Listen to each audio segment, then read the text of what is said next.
Hello everyone, this is Bharat और आज मैं बात करने वाला हूँ 15 जनवरी को हुए एक ज्वालामुखी विस्फोट के बारे में। आप लोगों ने न्यूज़ में शायद देखा भी हो। 15 जनवरी को सुबह 9:30 बजे भारत में सुबह के 9:30 बजे हुए थे लगभग।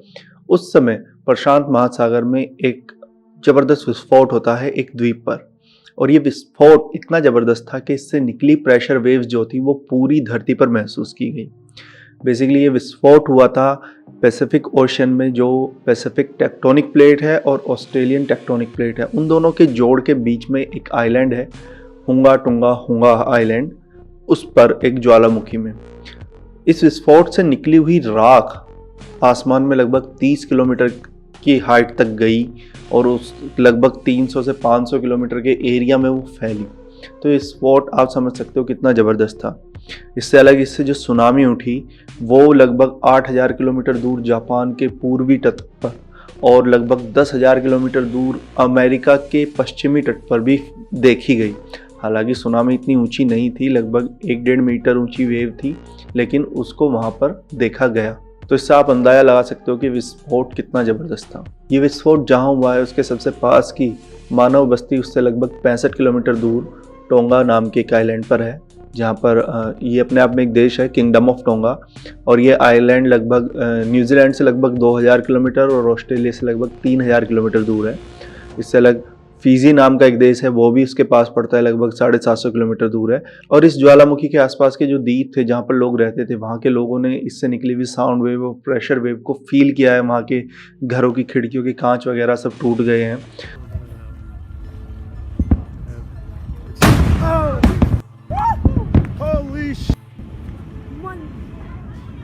टोंगा नाम का पूरा आइलैंड राख से ढक गया है। इतनी राख इस ज्वालामुखी से निकली है। इससे निकली राख में मेनली सल्फर डाइऑक्साइड और नाइट्रोजन ऑक्साइड नाम की गैसेज हैं। सल्फर डाइऑक्साइड का वैसे तो एक अच्छा इफेक्ट ये पड़ता है कि जब ये एटमॉस्फेयर में होती है तो इस सन की लाइट को रिफ्लेक्ट करती है और धरती के टेम्परेचर को कम करने में हेल्प करती है, लेकिन वहीं जब ये गैस वापस एसिड रेन के रूप में धरती पर आती है तो नुकसान भी करती है। अब बात आती है कि विस्फोट इतना ज़बरदस्त हुआ कैसे। तो ये मैटर करता है इसकी लोकेशन पर। बेसिकली ये जो पॉइंट है जहाँ पर विस्फोट हुआ है, ये आइलैंड एक जोड़ पर है जहाँ पर टेक्टोनिक प्लेट्स आपस में जुड़ती है, पैसिफिक टेक्टोनिक प्लेट और ऑस्ट्रेलियन टेक्टोनिक प्लेट, और ये दोनों आपस में हमेशा मूवमेंट में रहती है।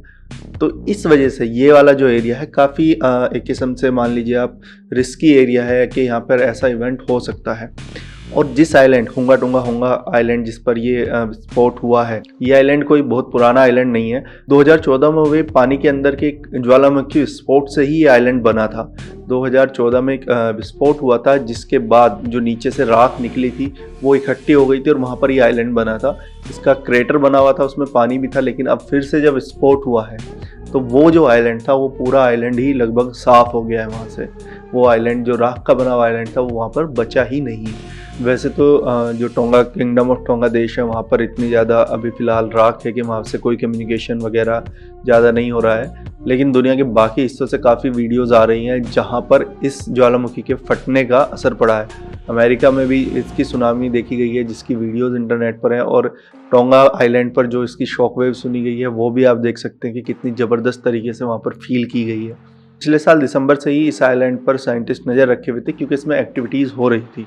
वहाँ पर जो गर्मी थी का लेवल था वो बढ़ा था, टेम्परेचर रेज हो रहा था, कुछ सेस्मिक एक्टिविटीज़ भी हो रही थी। और 15 जनवरी को फटने से पहले इसमें एक छोटा सा विस्फोट 14 जनवरी को भी हुआ था।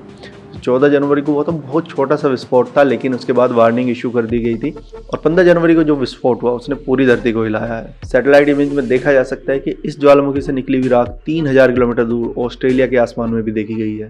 वैसे तो ज्वालामुखी से निकली हुई राख किसी जगह की मिट्टी को फर्टाइल करने के लिए काफ़ी अच्छी होती है, लेकिन अगर ये किसी मानव बस्ती के ऊपर गिरती है तो वहाँ पर काफ़ी नुकसान भी करती है। टोंगा के जो लोग हैं उनको घरों के अंदर रहने को कहा गया है क्योंकि वहाँ की हवा में फिलहाल इतनी राख है कि अगर वो सांस भी लेते हैं तो ये अंदर जाएगी और फेफड़ों को नुकसान पहुँचा सकती है।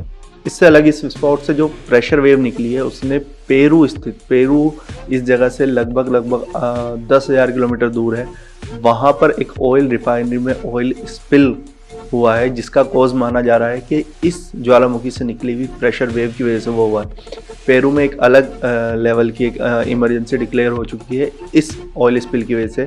ऑयल स्पिल काफ़ी डैमेज कर सकता है क्योंकि इसको कंट्रोल करना बड़ा मुश्किल होता है। अगर एक बार ऑयल स्पिल होने लगता है पानी के नीचे से, तो ये क्योंकि पानी से हल्का होता है तो ऊपर तैर के आने लगता है और इसको कंट्रोल करना बड़ा मुश्किल हो जाता है।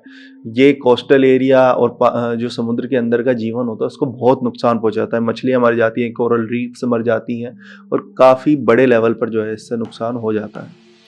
तो अभी तक की जानकारी के हिसाब से जो टोंगा आइलैंड है वहाँ से कुछ ज़्यादा खबरें नहीं आ रही हैं। न्यूजीलैंड और ऑस्ट्रेलिया के जो रेस्क्यू ऑपरेशंस हैं वो वहाँ पर चल रहे हैं और उन्हीं प्लेन से जो वहाँ से जो इमेजेस मिल रही हैं उनमें देख सकते हैं हम कि पूरा आइलैंड कैसे राख से कवर हो चुका है। अभी के लिए इस वीडियो में इतना ही। मैं आगे भी ज्वालामुखी के ऊपर कुछ वीडियोस बनाऊंगा। Thanks for watching.